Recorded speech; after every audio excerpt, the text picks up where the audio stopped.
안녕하세요. 과학문 금융라입니다. 저희 구독자님들께서 가장 많이 모아가시는 배당 ETF 두 개를 꼽는다면 바로 JP모건의 제피 그리고 찰스 슈왑의 SCHD ETF를 꼽을 수가 있겠는데요. 그런데 최근에 제피가 SCHD ETF보다 앞으로 더 나은 성과를 보일 거다, 이렇게 전망한 칼럼이 있어서 이 내용을 준비해 봤습니다. 물론 여기서 저도 동의하는 바가 있고 그렇지 않은 부분이 있는데요.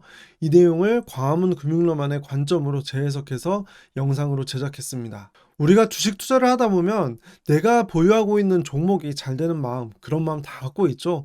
그러다 보니까 그거에 대해서 약간의 비판적인 내용을 잘 수용하지 못할 때가 있는데요.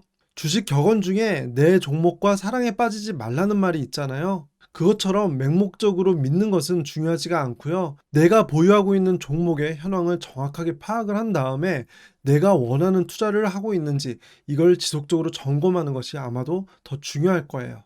그런 측면에서 제피 그리고 SCHD ETF 두 개 모두 보유하고 계신 분들께 오늘 영상이 도움이 되길 바라고요. 영상 보시기 전에 좋아요와 구독하기 그리고 알림 설정 부탁드립니다. 우선 제피가 SCHD보다 더 우수할 것으로 주장하는 근거 4가지를 살펴보고 해당 내용에 대한 각각의 제 판단을 말씀드리는 방식으로 진행하겠습니다. 첫 번째 근거는 당분간 S&P 500이 SCHD보다 성과가 더 우수할 것이라는 예측 때문인데요. 두 ETF의 구성에서 가장 큰 차이는 바로 ELN 보유 여부입니다.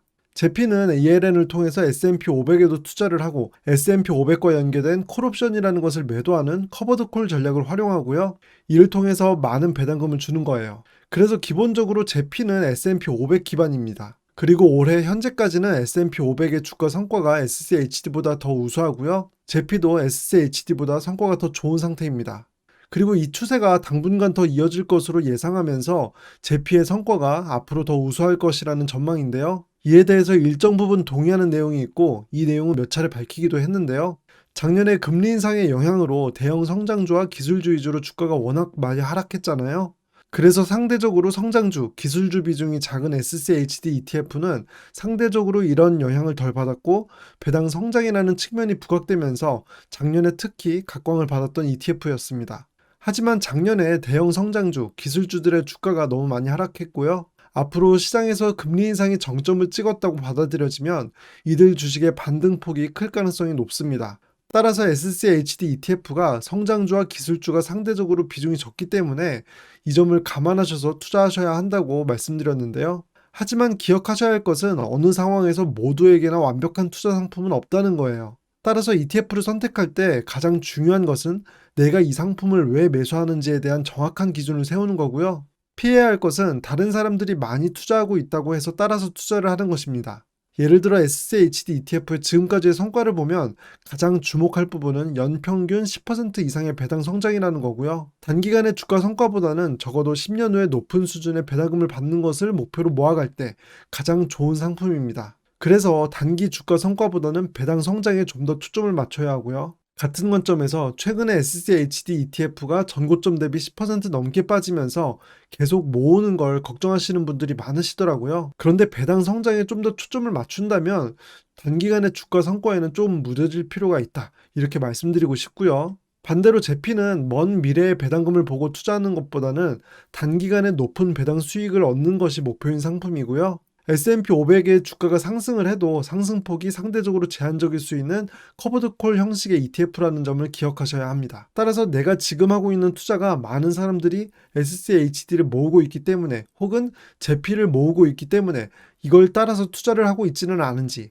아니면 정말 장기 투자의 관점에서 또는 단기간의 배당 수익을 목표로 하기 때문에 투자를 하는 것인지 이 내용을 확인하는 것이 필요합니다.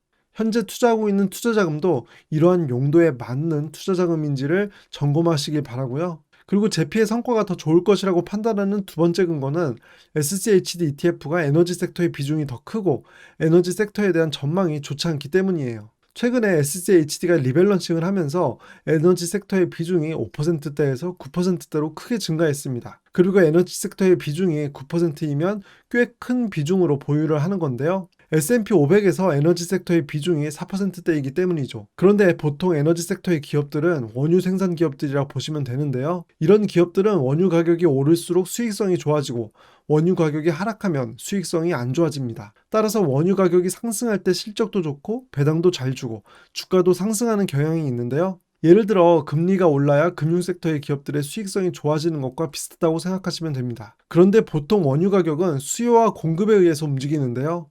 장기적으로 지구온난화 등의 문제로 날씨가 따뜻해지면서 원유에 대한 수요가 줄어들 것으로 예상이 되고요. 또 에너지 수요의 상당 부분을 감당하는 중국 경제가 나아갈 기미가 별로 보이지 않으면서 경제 활동에 의한 원유 소비량도 증가할 기미가 보이지 않습니다. 그리고 여기에 친환경 에너지의 개발도 한몫하고 있고요. 따라서 당분간 수요가 공급을 충족하지 못할 것으로 예상되는 상황이고요. 이렇게 원유 가격 상승이 제한적일 것으로 예상되면서 에너지 기업들의 주가 전망을 낙관적으로 보기 어려운 측면이 있습니다. 그리고 보통 에너지 섹터의 기업들이 배당금을 많이 주는 경향이 있는데요. 개인적으로는 에너지 섹터의 기업들이 앞으로 장기 성장을 할 수 있을지 이것에 대해서는 약간 의문이 들기도 하고요. 또 원유 가격이 상대적으로 변동성이 큰 만큼 주가가 워낙 크게 움직이기 때문에 개인적으로는 에너지 섹터의 비중이 높은 ETF를 선호하지 않습니다. 변동성은 큰데 기대 수익은 상대적으로 낮아 보이기 때문이죠. 그리고 특히 이런 점이 주가와 배당금이 안정적으로 우상향해온 SCHD ETF의 장점을 무색하게 만들 수 있어서 이 점에서 우려되는 측면이 있습니다. 세 번째는 상대적으로 높은 금융섹터의 비중인데요. SCHD는 최근 리밸런싱을 통해서 금융섹터의 비중이 19%대에서 14%대로 줄었습니다.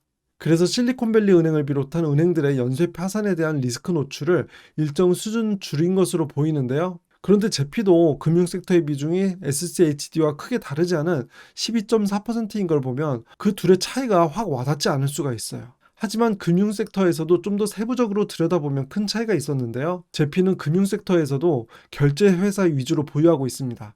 비자나 마스터카드 같은 결제 기업의 투자 비중이 제피는 4.2%이고요.